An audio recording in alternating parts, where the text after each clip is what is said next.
할렐루야. 여러분, 아버지가 계시고 딸과 아들이 있다 생각해 보자고요. 그러면은 딸과 아들들이 악당을 통해 가지고 공격을 받고 또 막 그 족보에 대한 비판을 하고 막 저주하면은 아버지가 가만히 있지 않고 뭐예요? 굳세게 일어서 가지고 어떤 경우라도 그 방어하고 그 자녀를 지키는 것이 뭐예요? 아버지의 사명이라고 볼 수가 있어요. 오늘 또 여러분과 제가 알 수 있는 건 뭐냐 하면은 우리가 이 세상을 살아가는데 온유함을 가져야 되고 또 뭐예요? 강함을 두 개를 가져야 뭐예요? 이 세상을 정복하고 이겨나갈 수가 있는 줄 믿습니다. 여러분과 제가 뭐냐 하면은 옛날 그리스도인들은 대단한 그 야성이 있었단 말이에요. 공산당 앞에서도 일제치 앞에서도 야성을 가지고 신앙을 파수했거든요. 오늘 여러분과 제가 이 시대를 살아가면서 얼마나 야성 지수가 당신과 제가 얼마나 있느냐 하는 것이 오늘 우리가 다시 한번 생각하고 반추해 봐야 될 필요가 있다 이 말이죠. 또 하나는 우리가 야성은 편안하고 안녕한 때에도 필요한 거지만 뭐예요? 전쟁과 기근과 어려움이 있을 때 뭐예요? 그 전쟁터 화살이 날아다니고 미사일이 날아다니고 그곳에 나갈 수 있는 뭐예요? 용기, 그게 참된 야성이라고 볼 수가 있다. 어떤 편안한 집에 앉아가지고 소파에 앉아서 야성을 우리는 할 수가 없다 이 말이죠. 자, 우리가 이 배경을 보면서 40주야를 골리앗과 블레셋 군대가 하나님을 저주하고 다윗님을 저주하고 고통을 준 악당들이 거기에 있는 거예요. 골리앗이라고 하는 사람은 표현을 좀 그렇지 몰라도 신체의 크기만 믿고 전쟁에 이기다고 자만하는 건 뭐예요? 좀 표현이 죄송하지만 고립인 사람이라고. 또 우리가 알 수 있는 건 뭐냐면은 자기 무기만 믿고 자만에 빠진 사람도 뭐예요? 이것도 교만하고 미련한 사람이라고. 자기가 지금 현대적으로 칼과 이런 걸 무장을 했잖아요. 그것만 믿는 거 어리석은 거죠. 또 하나는 뭐냐면은 하나님을 믿는 백성들을 조롱하고 하나님을 믿는 백성을 공격하는 거. 이것도 하나마디로 뭐예요? 영적으로 보면 골빈 사람이라. 이 골리앗은 뭐예요? 하나님을 저주하고 공격하죠. 그러니까 시편에 보면 뭐예요? 어리석은 자는 하나님이 없다고 하는 어리석은 자라고 말했잖아요. 하나님을 모욕하고 하나님을 공격하고 있는 골리앗과 이 블레셋 군대를 우리가 볼 수가 있는 걸 볼 수 있어요. 여기서 우리가 알 수 있는 건 뭐냐면은 이럴 때에 이 다윗님은 뭐예요? 그 골리앗이 나와서 다윗님을 보면서 저주하기를 말하면서 내가 너의 목을 베고 뭐예요? 너의 목을 베고 너의 시체를 이 짐승들에게 주겠다라고 얘기했어요. 그런데 거기에 맞받아서 다윗님은 지금 선포하고 있는 걸 볼 수 있어요. 전쟁은 만군의 여호와 하나님께 속했어요. 내가 너의 머리를 베고 너의 몸을 새들과 공중에게 밥을 주겠다고 맞받아치는 다윗님의 용맹스러운 야성성을 여기서 우리가 배울 수가 있는 걸 볼 수 있어요. 여러분과 제가 배울 수 있는 건 뭐냐면은 정말로 힘든 일이 있을 때는 주의 이름으로 선포할 수 있는, 주의 이름으로 해결될 것이다. 주의 이름으로 병이 날 것이다. 주의 이름으로 이 문제가 해결될 것이다. 주의 이름으로 태산 같은 골리앗 문제도 해결될 것이다. 주의 이름으로 선포할 수 있는 그것도 하나의 믿음의 모습이라고 볼 수 있는 줄 믿습니다. 그래서 그 골리앗이 비웃고 조롱하고 있을 때에 골리앗이 다윗님이 신속하게 달려가서 뭐예요? 이 물맷돌을 던졌더니 뭐예요? 골리앗 머리에 중앙에 맞고 쓰러지는 역사가 이루어지게 된 줄을 믿습니다. 그래서 지난번에 드러낸 무기만 대단한 게 아니라 뭐예요?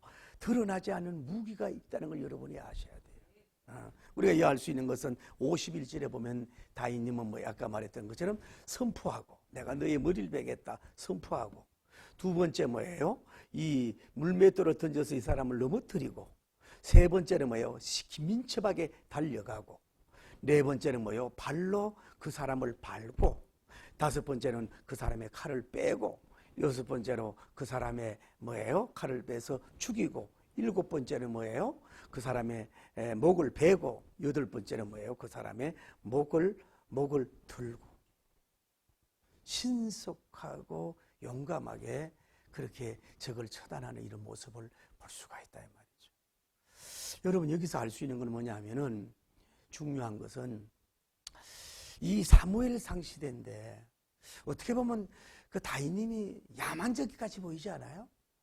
너무 사람을 이렇게 처참하게 죽이고 이루고, 또 하나님이 또 그렇게 하도록 했나 이러면 하나님 우리가 잘 이해가 안 될 수 있잖아요. 그러나 조금 더 우리가 생각해 보면 이해가 된다 이 말이죠. 그 골리앗과 블레셋의 박해성을 볼 수 있다 이 말이죠. 또 하나는 제가 생각해 보니까, 제가 다윗님 같으면은 차라리 골리앗님을 뭐예요? 눈을 보지 못하게 만든다든지, 아니면 입술을 말을 못하게 만들어준다든지, 아니면 팔다리를 못 쓰게 하는 방법을 쓰지. 왜? 그 골리앗이 이 다윗의 머리를 베겠다고 했지만은 꼭 그 사람의 머리를 베야 되는 이런 일을 해야 될 것인가 라고 하는 의문점을 여러분 갖지 않아요? 그러나 거기에는요, 숨은 무슨 하나의 뜻이 있다는 걸 여러분이 아셔야 돼요. 자, 다윗님은 뭐예요? 지금 소년이에요. 청년이에요. 지금 뭐예요? 전쟁터에 군비물 가지고 선물을 가져왔는데도 뭐예요? 심지어 형님 엘리압조차도 너 전쟁 놀이하러 왔지? 양은 어떡하고 왔어? 막 이러고 그를 비방하고 뭐예요? 그를 쉽게 말해서 푸시하고 밀어내는 이 현상이 있잖아요. 근데 여기에 대해서 제가 좀 깨달은 건 뭐냐 하면은, 자, 한번 보세요. 여러분이 그 골리앗이 그렇게 거만하고 막 다윗을 저주하고 하나님을 저주하고 이랬을 때에, 다윗님이 달려갈 때에 뭐 그냥 뭐 편안한 모습으로 그냥 싱글싱글 웃으면서 그냥 뭐지 소풍 가는 모습으로, 이런 모습으로 간 게 아니에요. 아주 비장한 모습으로, 야성성의 모습으로 뭐예요? 거기에 달려갔다고 볼 수 있는 거예요. 다윗님조차 마음에 여러분 무서움이 없겠어요? 여기서 알 수 있는 건 뭐냐? 다윗님은 첫째로 산 사람을 두려워하지 않는 야성을 가졌어요. 두 번째, 죽은 사람에 대해서도 뭐예요? 두려워하지 않는 야성을 가지고 있어요. 아무리 무기가 있고 강한 사람이 있어도요, 파이팅할 수 있는 야성성을 가지고 있는 사람이 있어요. 할렐루야. 목을 벨 수 있는 뭐예요? 원수의 목을 벨 수 있는 야성성을 가지고 있었다고 하는 것을 우리는 얘기할 수 있는 거예요. 그럼 우리가 여기서 적용할 수 있는 건 뭐냐면은, 악의 씨는 뭐예요? 뿌리째 뽑아버려야 된다는 거예요. 여러분 한번 생각해 보세요. 내가 대통령이 되겠다. 내가 무슨 큰 연구원 무슨 사람이 되겠다. 내가 아니면 무슨 어떤 일을 하겠다 그러면은, 잔잔한 일을 가지고는 이게 충격을 줄 수가 없는 거예요. 내가 기업의 총수면 대통령이 되겠다 뭐예요? 재산을 반을 내는 그런 충격적인 일을 해야죠. 논문을 연구하면 세계가 놀라는 논문적인 일을 해야 되죠. 경제적이든 뭐 어떤 아이템적이든 이런 뭐 전쟁에서도 뭐예요? 사소한 게 아니라 정말로 큰 감추어 띄는 큰 일을 드러내야 뭐예요? 그 사람이 어떤 부각이 되고 드러날 수 있는 일이 일어날 줄 믿습니다. 나는 오늘 여러분과 제가 잔잔한 일도 좋지만은 하나님이 단번에 미라클 큰 기적적인 일을 통해 가지고 천하 만국이 좀 드러낼 수 있는 그런 업적, 그런 큰 일을 나타내기를 예수님 이름으로 축복합니다. 할렐루야. 자, 아까 제가 너무 무서워하지 말라고 그랬잖아요. 그런데 한번 보세요. 다윗님이 아까 그 야성적인 모습, 비장한 모습으로 백척 장군이 골리앗을 향하여서 목을 베서 그냥 온 게 아니라, 제가 볼 땐 그래요. 그 머리끄디를 잡고서 피가 줄줄 흐르는 그 목을 잡고서 지금 어디에 와 있습니까?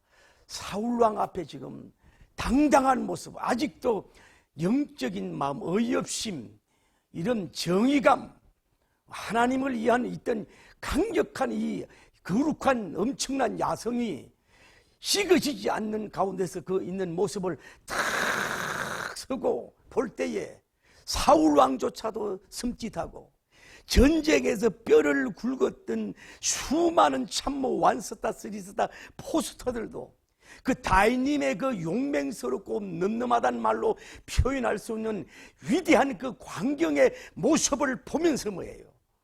그 누구도 다윗님을 하나님이 함께하는 그 모습을 범접할 수 없는 위대한 그 어마어마한 모습을 뭐예요? 그 광경을 뭐예요? 뭐 적군과 아군 앞에 뭐예요? 이 드러나도록 누가 하시느냐? 야훼 하나님이 하셨다고 하는 거예요. 자, 이분은 소년이고 청년이고 젊은 사람이에요. 다 사울왕 다물의 2대 왕으로 등극할 때에 조직도 없고 아무것도 없는데 그 누구도 이 광경을 모습을 보면서 위대 왕으로 등극하는 데 있어서 그 누구도 함부로 말하지 않도록 전부 다 자기 형님조차도 다 순종할 수밖에 없는 환경을 뭐예요? 증명하신 하나님이 그렇게 만들어 주신 줄 믿습니다. 단시간입니다. 단 한 사람을 통해서 단 한 명을 적을 넘어뜨림으로 말미암아서 이 순간적으로 뭐예요? 이런 역사를 이루어진 줄 믿습니다.